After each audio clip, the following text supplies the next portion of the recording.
Hey guys, welcome back. This is Anil Sharma, motivational speaker and business coach. दोस्तों, आजकल career में आगे बढ़ने के लिए, अपने जॉब में बहुत ज़्यादा प्रोग्रेस करने के लिए आपको स्पोकन इंग्लिश का बहुत ज़्यादा रिक्वायरमेंट होता है।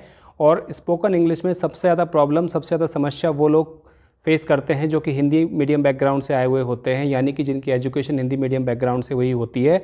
तो बिना कोचिंग के स्पोकन इंग्लिश हम कैसे अपनी डेवलप करें, इस विषय पे मैं ऑलरेडी एक वीडियो बना चुका हूं। उस वीडियो का लिंक मैं डिस्क्रिप्शन में दे रहा हूं। आज का जो मेरा वीडियो का टॉपिक है वो यह है कि स्पोकन इंग्लिश में, यानी कि अंग्रेजी बोलते समय हम अपनी फ्लुएंसी को कैसे मेंटेन करें।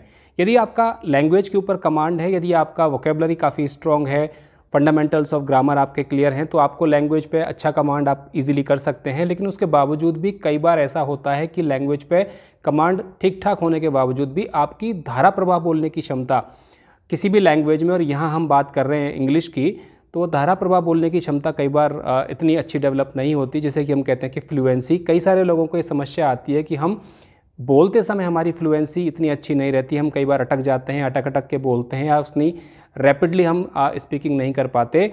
सो today through this video I am going to tell you 4 important points, 4 की इम्पॉर्टेंट पॉइंट्स जिनके ऊपर यदि आप काम करेंगे, यदि उनके ऊपर थोड़ा सा आप मेहनत करेंगे, तो स्पोकन इंग्लिश में आपकी फ्लुएंसी बहुत अच्छे से डेवलप हो जाएगी। तो सबसे पहली इंपॉर्टेंट चीज़ जो आपको याद रखनी है वो यह है कि आपकी वोकेबलरी एक बहुत स्ट्रांग होनी चाहिए।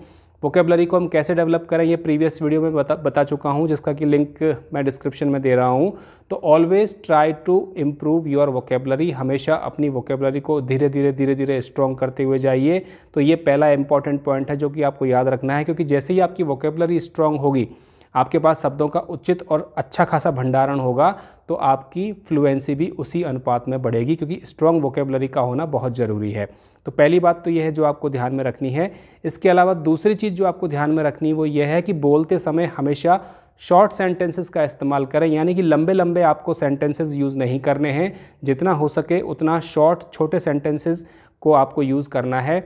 जब आप छोटे सेंटेंसेस को यूज़ करेंगे, बहुत लंबे लंबे सेंटेंसेस का यूज़ नहीं करेंगे, तो ऑटोमेटिकली आपकी फ्लुएंसी उसी अनुपात में डेवलप होती जाएगी।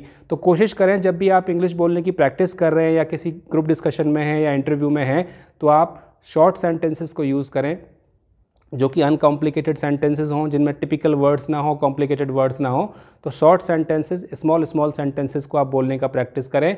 उसी प्रकार से आपकी फ्लुएंसी भी डेवलप होती जाएगी। नंबर 3, हमेशा इजी वर्ड्स का यूज़ करें। दोस्तों, दुनिया की सबसे नामी गिरामी मैगज़ीन, जैसे टाइम मैगज़ीन है, द वायर है, और बहुत सारी जो मैगज़ीन्स होती हैं, कभी भी आप देखना, यदि आप कभी वो आपको पढ़ने का मौका मिले, दुनिया की सबसे फेमस, सबसे नामी गिरामी जो मैगज़ीन्स होती हैं, वे बहुत सिंपल लैंग्वेज का यूज़ करती हैं, बहुत ईजी टू अंडरस्टैंड और छोटे छोटे शब्दों का इस्तेमाल करती हैं।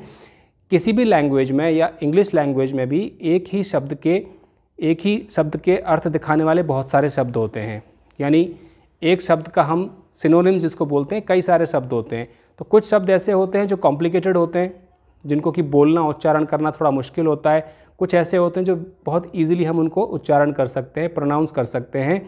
तो always select words which are easy to pronounce, यानी कि जो उच्चारण करने में ईजी टू प्रोनाउंस वर्ड्स हैं, जिनको कि ईजिली हम उच्चारण कर सकते हैं, उन वर्ड्स को आप सेलेक्ट करिए।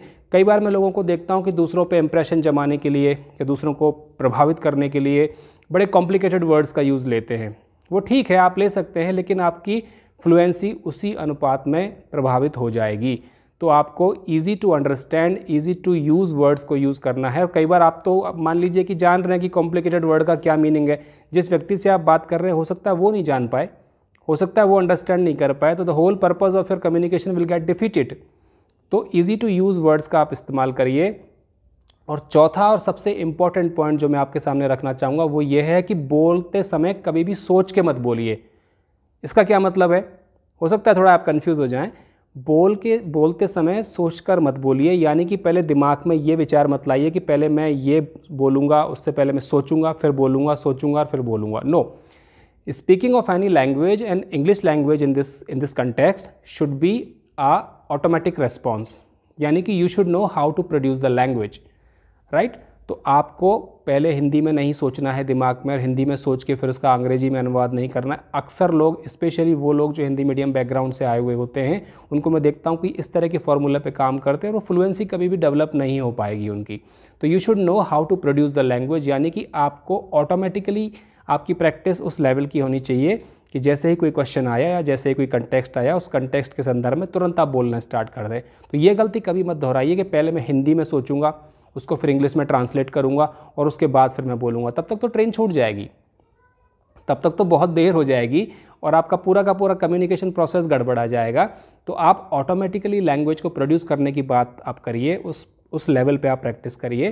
जैसे हिंदी में हम बोलते हैं तो बोलने से पहले सोचते नहीं, हम पहले हिंदी में उसको अनुवाद नहीं करते और फिर उसको ट्रांसलेट करके हम प्रोनाउंस नहीं करते, ऑटोमेटिकली लैंग्वेज जनरेट होती है। तो वही सारी चीज़ आपको इंग्लिश में भी ध्यान रखनी है। तो ये 4 चीज़ें ऐसी हैं जिनका कि यदि आप ध्यान रखेंगे इंग्लिश में कम्युनिकेशन करते वक्त तो आपकी फ्लुएंसी डेवलप होना तय है। धीरे धीरे विद प्रैक्टिस आपकी फ्लुएंसी एक अच्छे लेवल पर आ जाएगी। और जैसे कि कहावत है, practice makes a man perfect. So if you keep trying one day definitely you will become very fluent in English, क्योंकि फंडामेंटल्स क्लियर होना पहला स्टेप है और उसके बाद स्ट्रॉन्ग वोकेबलरी और ये सारी चीज़ें, आपको शॉर्ट सेंटेंसेस यूज़ करने हैं, आपको easy to understand words use करने हैं और आपको ऑटोमेटिकली लैंग्वेज को प्रोड्यूस करने की कैपेबिलिटी अपने अंदर लानी है। So thanks for watching our video. If you like our video then please subscribe and press the bell icon. Thank you so much.